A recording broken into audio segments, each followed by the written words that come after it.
The sun was setting on a quiet, winding road that led into the heart of a dense forest.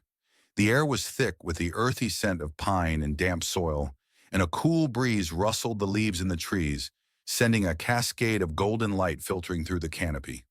The shadows stretched long across the road, and the ground was littered with fallen leaves that crunched underfoot. The faint sound of distant bird song added to the tranquility of the moment, but there was an undercurrent of tension that seemed to hang in the air, as if the earth itself was preparing for something. It was a peaceful evening, but the serenity was deceiving. On the edge of the road, an old man trudged slowly along, his back hunched and his pace deliberate, the weight of his years evident in every step. He leaned heavily on a crooked walking stick, its worn wood slick with age. His clothes were plain but sturdy, patched in places from years of use.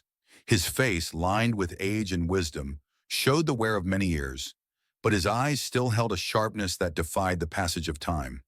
They were eyes that had seen much in their day, joy, sorrow, hardship, and triumph, and they reflected a quiet strength.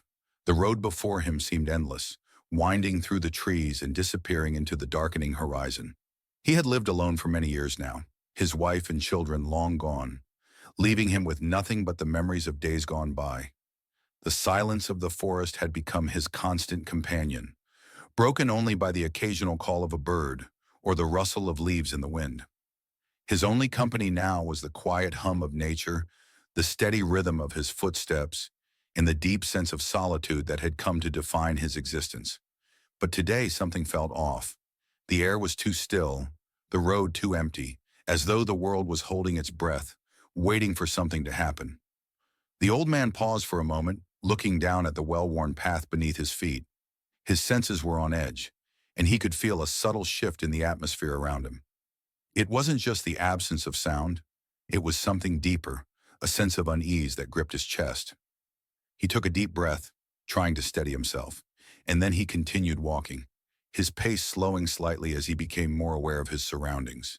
The air had a faint metallic tang to it, and the hairs on the back of his neck prickled as if some unseen presence was watching him. He couldn't explain it, but the feeling was growing stronger with every step. As he rounded a bend in the road, the sensation reached its peak. There, ahead of him, was a group of rough-looking men, their faces obscured by scarves and shadows. They appeared from the trees, emerging like predators, closing in on their prey. Their movements were fluid and deliberate, their eyes locked on the old man with predatory intent. The leader, a burly man with a jagged scar running down his cheek, stepped forward, his eyes glinting with malice. "Well, well, what do we have here?" the leader sneered, his voice rough and mocking, like the growl of an animal. "An old man, alone on this desolate road. I think you'll be a nice, easy target." The old man's heart skipped a beat, but he didn't flinch. Instead, he lifted his chin, his eyes never leaving the leader's face. There was no fear in his gaze, just a calm, quiet intensity that spoke of a man who had seen his fair share of threats. "You'll regret this," he said, his voice low but filled with an authority that seemed to carry the weight of years of experience. The bandits laughed, circling him like vultures, their eyes gleaming with malicious amusement. The leader stepped closer, his hands reaching for the old man's walking stick, as if it were a mere trinket to be taken. "I don't think so, old man," he growled. "You're just going to hand over everything you've got, and maybe we'll let you walk away.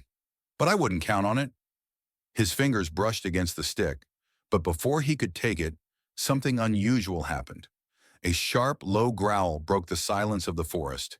It was a sound that was neither human nor animal, but something darker, more primal. The growl echoed through the trees, sending a shiver down the spines of the bandits, and the air around them seemed to grow colder. The leader froze, his eyes narrowing in confusion as he scanned the trees for the source of the sound. "What the hell was that?" he muttered, his voice laced with unease. The others followed his gaze, their hands hovering near their weapons, but none of them dared to make a move. The old man remained calm, his eyes flickering with a hidden knowledge. He didn't speak, but there was a glint in his eyes that suggested he knew exactly what was coming. As the growl came again, louder this time, the bandits began to shift uncomfortably, their faces betraying their fear. The leader's confidence was fading, replaced by a palpable tension. Something in the forest was shifting, something ancient and powerful. Suddenly the trees parted with a quiet rustling, and from the shadows emerged a massive wolf. Its fur was black as night, its eyes glowing with an eerie, otherworldly light.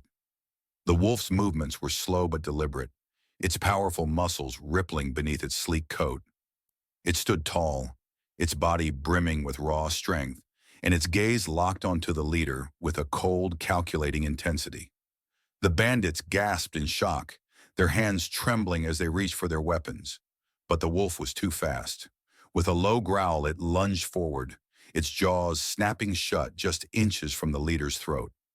The man froze, his face draining of color as he realized how close he had come to death. The air seemed to crackle with electricity, and the growl of the wolf sent a chill down the spines of everyone present. The old man stood still, his face unreadable, but there was a quiet satisfaction in his eyes as he watched the leader's growing fear. "This is not just a wolf," he said, his voice carrying an air of authority and calm. "This is my companion, and you are trespassing on this land." The leader took a step back, his bravado completely evaporated. "What? What is this?" he stammered, his eyes darting between the wolf and the old man, unsure of what to do. He could sense that the situation was far beyond his control now. The old man raised his hand in a slow, deliberate gesture, as if commanding the wolf to stay. The creature's glowing eyes softened slightly, but it remained poised, ready to strike at a moment's notice. The bandits looked at each other, their fear mounting with every passing second. They had no idea who or what this old man was, but they could see that they were in far over their heads. "Leave now," the old man commanded, his voice low but filled with authority, "and I will spare your lives." The bandits hesitated, the fear in their eyes evident. They had come here expecting an easy target, but now they realized they were facing something far more dangerous. Slowly, the leader signaled for his men to retreat. One by one, the bandits turned and fled, their fear driving them faster than any gold or treasure could. They disappeared into the trees, their footsteps fading into the distance. As the last of the bandits vanished, the old man relaxed his stance, his grip on the walking stick loosening. He turned to the wolf, reaching out a hand to stroke its thick fur. The wolf's eyes softened as it nuzzled the old man's hand, its growls fading into a contented rumble. There was an unspoken bond between them, a shared understanding that went beyond words. The wolf was not just a protector, it was a companion, a partner in all things. "Thank you, old friend," the man said quietly, his voice filled with gratitude. The wolf gave a soft huff, its tail swishing in a gesture of affection. Together they stood in the fading light of the day, the forest surrounding them like a silent sentinel. The old man knew that this encounter was not the first of its kind, and it certainly wouldn't be the last. But with his companion by his side, he felt a deep sense of peace. They were not just survivors in this world, they were its protectors. The old man turned his gaze toward the horizon, where the sun was setting behind a veil of clouds. The journey ahead would be long and filled with dangers, but he was not afraid. With the wolf by his side, he knew they could face whatever challenges lay ahead. The bond between them was unspoken but strong, and they would face the future together, whatever it may bring. With one last glance at the forest, the old man and the wolf began to walk once more, their steps steady and sure. The road was long, but they walked it together, a pair bound by a shared purpose and an unbreakable bond. And nothing, not even the most dangerous of foes, could ever break that bond.